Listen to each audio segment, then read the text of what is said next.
여러분, 지금 당장 통장에 10억 원이 찍힌다면 내일 아침 회사에 사표를 던지실 건가요? 아마 많은 분들이 속으로 환호성을 지르며 당장 퇴사를 결심하실 겁니다. 우리가 흔히 경제적 자유를 이야기할 때 가장 많이 언급되는 마법의 숫자가 바로 10억 원이기 때문이죠. 그리고 이 10억 원을 안전하게 굴리며 평생 놀고 먹기 위해 우리는 아주 유명한 공식을 떠올립니다. 바로 4%의 법칙입니다. 매년 내 자산의 4%만 뺏었으면 주식과 채권의 수익률이 물가 상승을 이겨내어 죽을 때까지 원금이 마르지 않는다는 너무나도 달콤한 이야기입니다. 계산을 해볼까요? 10억 원의 4%면 4천만 원입니다. 한 달에 약 330만 원 정도를 평생 쓸 수 있다는 뜻이죠. 이 정도면 사치스럽진 않아도 꽤 여유로운 은퇴 생활이 가능해 보입니다. 그래서 수많은 20대, 30대 사회초년생과 직장인들이 이 4% 룰을 인생의 목표로 삼고 허리띠를 졸라매며 주식과 ETF에 돈을 쏟아붓고 있습니다. 파이어족이라는 이름으로 말이죠. 하지만 여러분, 만약 우리가 맹신하고 있는 이 완벽해 보이는 공식이 사실은 여러분의 노후를 끔찍한 빈곤으로 몰아넣을 수 있는 시한폭탄이라면 어떨까요? 우리가 놓치고 있는 첫 번째 함정은 바로 이 법칙이 만들어진 시대적 배경입니다. 4%의 법칙은 1994년 미국의 한 재무관리사에 의해 발표되었습니다. 당시 미국은 전례 없는 경제 호황기였고 금리도 지금과는 비교할 수 없을 정도로 높았습니다. 게다가 이 법칙은 은퇴 기간을 단 30년으로 가정하고 계산된 결과입니다. 60세에 은퇴해서 90세까지만 산다는 전제 조건이 깔려 있는 것이죠. 하지만 지금 우리는 어떤 시대를 살고 있나요? 의료기술의 발달로 100세 시대는 이미 현실이 되었고 심지어 2030세대는 120세까지 살지도 모른다는 이야기가 나옵니다. 만약 여러분이 40세에 조기 은퇴를 한다면 은퇴 기간은 30년이 아니라 무려 50년에서 60년으로 늘어납니다. 기간이 2배로 늘어나면 과거의 계산 방식은 완전히 빗나가게 됩니다. 30년 동안은 끄떡없던 자산도 40년 차가 되는 순간 바닥을 드러낼 확률이 기하급수적으로 높아지기 때문입니다. 수명이 길어진다는 것은 축복이지만 준비되지 않은 자산에게는 재앙과도 같습니다.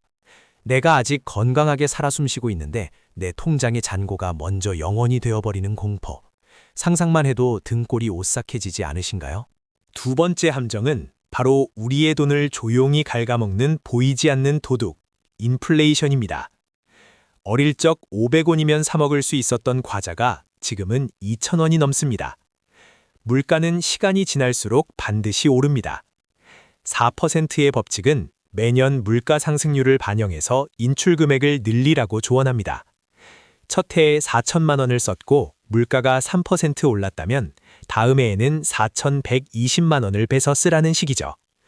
언뜻 보면 합리적인 것 같지만 여기에는 아주 무서운 수학적 오류가 숨어 있습니다. 시장이 좋을 때는 문제가 없지만 시장이 하락할 때 물가마저 오른다면 어떻게 될까요? 여기서 우리가 반드시 알아야 할 가장 중요하고 무서운 개념이 등장합니다. 바로 시퀀스 리스크. 한국말로는 수익률 순서 위험이라고 부르는 녀석입니다. 말이 조금 어렵죠? 쉽게 설명해 드리겠습니다. 은퇴 후 30년 동안 평균 수익률이 연 7%라고 가정해 봅시다.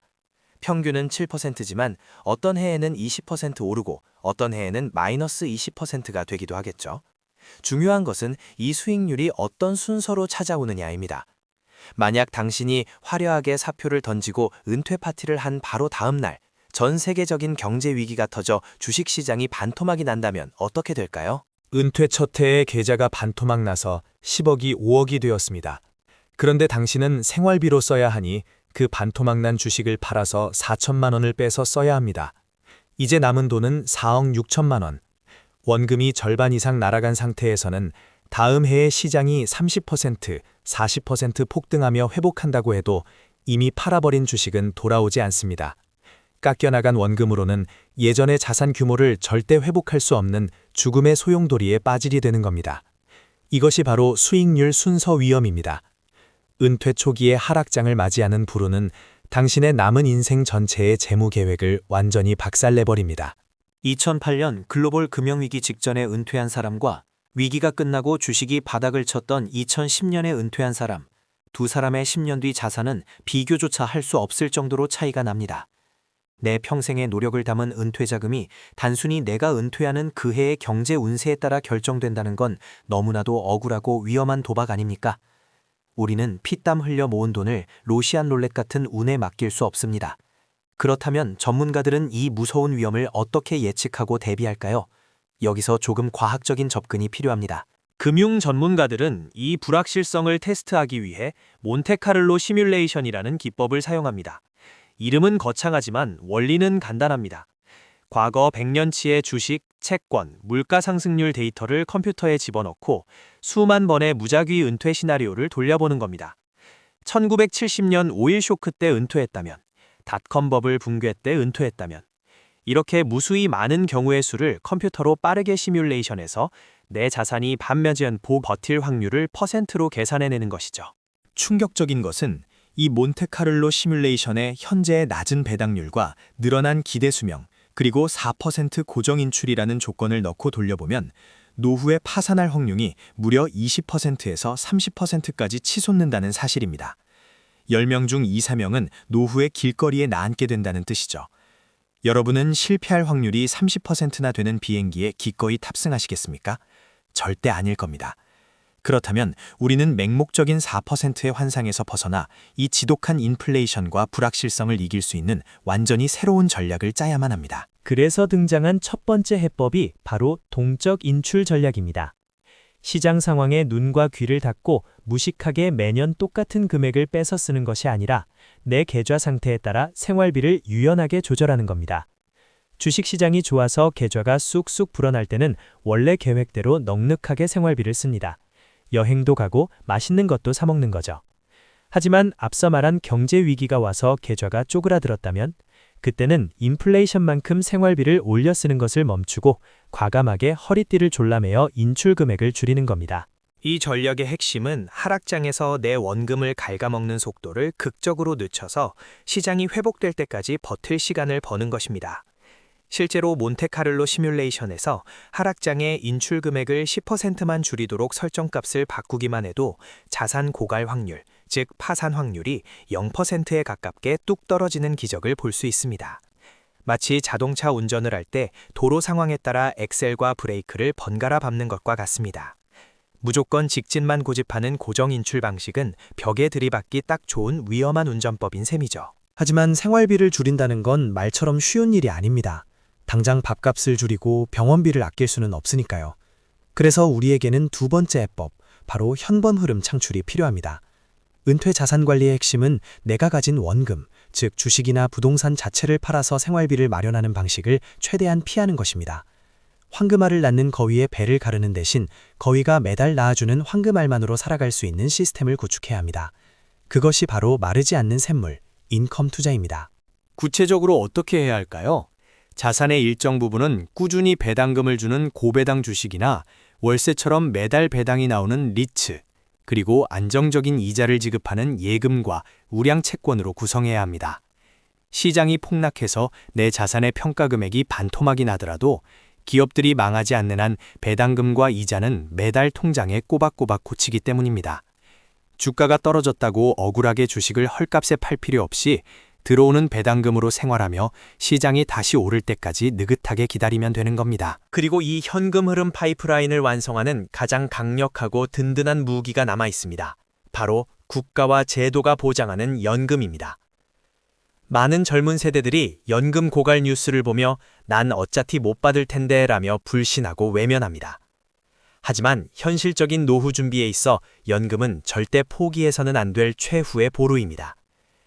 특히 국민연금은 우리가 가질 수 있는 금융상품 중 유일하게 물가 상승률을 100% 반영해서 지급액을 올려주는 엄청난 방어력을 가지고 있습니다. 인플레이션이라는 도둑을 막아줄 가장 튼튼한 방패인 셈이죠. 물론 국민연금만으로는 턱없이 부족합니다. 그래서 2030 시절부터 반드시 챙겨야 하는 것이 바로 연금저축펀드와 IRP 같은 개인연금입니다. 젊을 때는 매년 세액공제라는 확실한 세금 환급 혜택을 받으면서 자산을 불리고 은퇴 후에는 낮은 세율로 돈을 빼서 쓸 수 있는 국가가 허락한 최고의 절세 통장입니다. 이렇게 물가를 방어하는 국민연금과 내가 스스로 불려나가는 개인연금이 겹겹이 쌓이면 굳이 4%의 법칙에 목매며 원금을 팔지 않아도 기본적인 생활이 가능해지는 마법 같은 현상, 연금 크레바스를 극복할 수 있습니다. 이 연금의 진짜 가치는 하락장에서 빛을 발합니다. 앞서 말씀드린 시퀀스 리스크 기억하시나요? 은퇴 직후 주식이 폭락했을 때 내 투자 포트폴리오를 건드리지 않고 이 연금에서 나오는 돈만으로 손만 쉬며 버티는 겁니다. 연금이 생활비의 방파제 역할을 해준 덕분에 박살났던 내 주식 계좌는 시간을 벌고 서서히 회복하여 다시 우상향할 수 있는 힘을 얻게 됩니다. 연금은 단순히 용돈을 주는 통장이 아니라 내 전체 자산의 생존 확률을 100%로 끌어올려주는 가장 완벽한 전략적 창치입니다. 복잡한 이야기들이 많았지만 이제 막 돈 관리를 시작하는 2030 세대 여러분이 지금 당장 해야 할 일은 너무나도 명확합니다. 여러분은 지금 워런 버핏도 부러워할 만한 엄청난 무기를 가지고 있습니다. 바로 시간입니다. 당장 한 달에 10만 원, 20만 원이라도 연금 계좌에 밀어넣고 투자를 시작하세요. 30년이라는 시간이 만들어내는 복리의 마법은 나중에 40대, 50대가 되어서 수백만 원씩 쏟아붓는 덕보다 훨씬 더 거대하고 안전한 눈덩이를 만들어냅니다. 완벽한 타이밍을 기다리느라 시작을 미루는 것이야말로 가장 큰 손실입니다. 경제적 자유는 단지 통장에 10억, 20억이 지키는 숫자의 문제가 아닙니다. 그건 결과일 뿐이죠. 진정한 경제적 자유란 나를 보호해줄 튼튼한 시스템을 구축하고 내 돈이 어떤 상황에서도 나를 위해 일하게 만드는 구조를 가지는 것입니다. 시장이 올라도 웃을 수 있고 시장이 떨어져도 불안에 떨며 밤잠을 설치지 않는 마음의 평화. 그것이 우리가 긴 시간 동안 투자와 자산 배분을 공부하며 얻어야 할 진짜 보상입니다. 낡은 4%의 법칙이라는 환상에서 벗어나 현실적인 준비를 시작해야 할 때입니다. 정리해 보겠습니다. 첫째, 은퇴 자금은 고정된 금액이 아니라 시장 상황에 맞춰 유연하게 조절하는 동적 인출을 하라. 둘째, 원금을 까먹는 대신 배당과 이자로 마르지 않는 현금 흐름을 만들어라. 셋째, 인플레이션을 이기는 국민연금과 세제 혜택을 주는 개인연금으로 가장 튼튼한 방어막을 구축하라. 이 세 가지 시스템이 톱니바퀴처럼 맞물려 돌아갈 때 여러분의 노후는 100세가 넘도록 결코 가난해지지 않을 것입니다. 이제 막 사회의 첫 발을 내디딘 여러분의 스마트한 자산 관리를 진심으로 응원합니다. 오늘 배운 내용이 머릿속에 쏙쏙 들어오셨나요? 아는 것만으로는 아무것도 변하지 않습니다. 오늘 당장 여러분의 지출 내역을 점검하고 단돈 1만 원이라도 투자를 시작할 수 있는 작은 시스템을 만들어 보세요. 작은 실천이 모여 여러분의 미래를 바꿀 수 있습니다. 여러분의 든든한 노후를 위한 여정은 이미 시작되었습니다. 오늘 영상이 여러분의 든든한 미래를 설계하는 데 도움이 되셨다면 지금 바로 구독과 좋아요 버튼을 눌러주세요. 배운 내용을 잊지 말고 오늘 당장 작은 것부터 실천해 보시기 바랍니다. 시청해 주셔서 감사합니다.